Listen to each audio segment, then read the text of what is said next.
Hi there, my name's Tom Hoffman. I am running for council in the upcoming municipal election. I've lived in Williams Lake since 2006, so about 12 and a half years with my wife, Wendy. I'm currently the manager of external and stakeholder relations for Tolko Industries. My predominant focus in that job is government relations, so municipal, provincial, federal, and First Nations governments. I'd like to be seen as an ambassador, building relationships for the city. I have previously served 2 terms on town council and 2 terms on school board in Northern Alberta. I have a high level of awareness of the region, forestry, and economic development opportunities. I see myself as a part of the city team.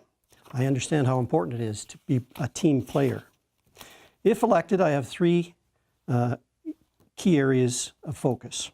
First one is sustaining or growing Williams Lake. The way I see it, the main focus of a community leader is to sustain or grow their community. Williams Lake continues to be challenged with many issues, reduction in annual allowable cuts, loss of young people leaving the city.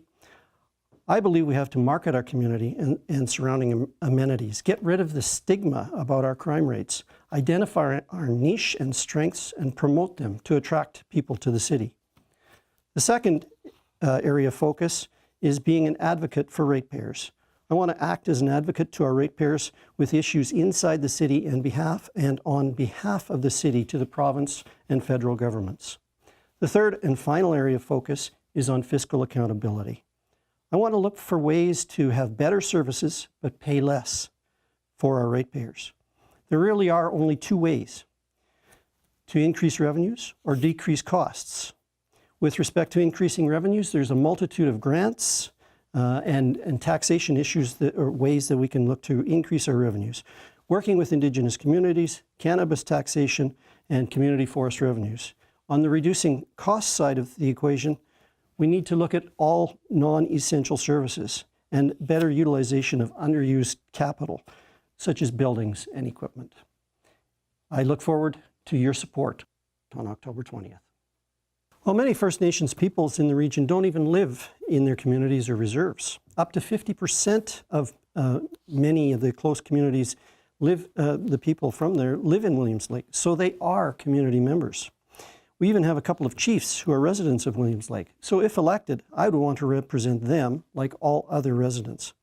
Indigenous community leaders are looking to showcase innovative approach and long-term benefits to their communities, just like us in Williams Lake.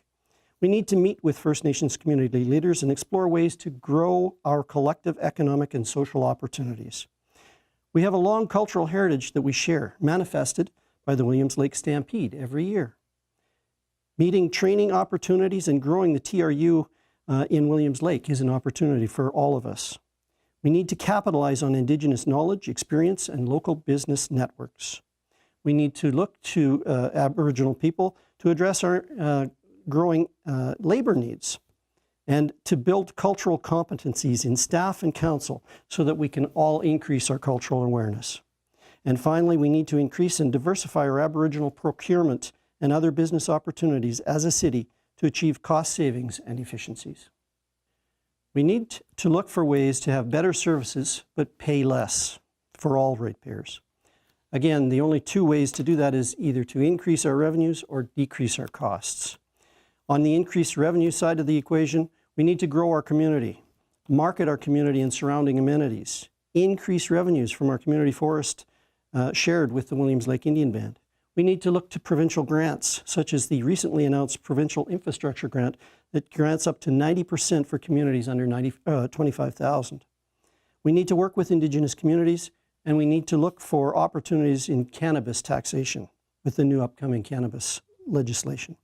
We also need to look to reduce costs. We need to look at non-essential services, and we need to make better use of underutilized capital, such as buildings and equipment. And finally, we need to look to leverage our hospital modernization.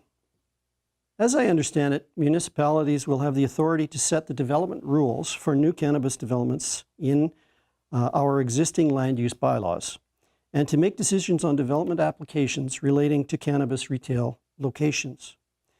We will need to develop and implement appropriate application processes, license conditions and fees, and assessment criteria to ensure that cannabis retailers meet the needs of our community.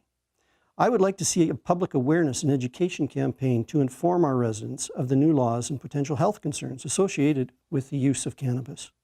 I would want our bylaw enforcement staff to enforce municipal guidelines and bylaws created within the city, for example, land use, public spaces, nuisance complaints, etc.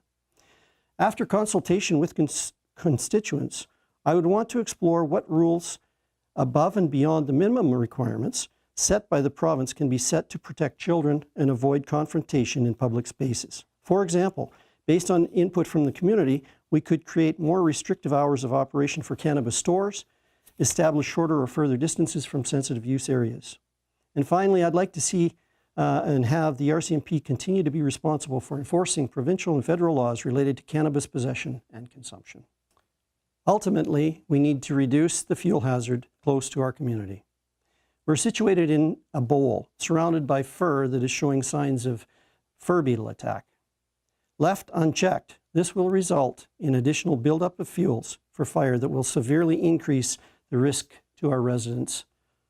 We need to work collaboratively with the province, industry, the community forest, personnel, and UBC, First Nations, by way of example, the Williams Lake Indian Band, and recreational users to develop a fireproof plan.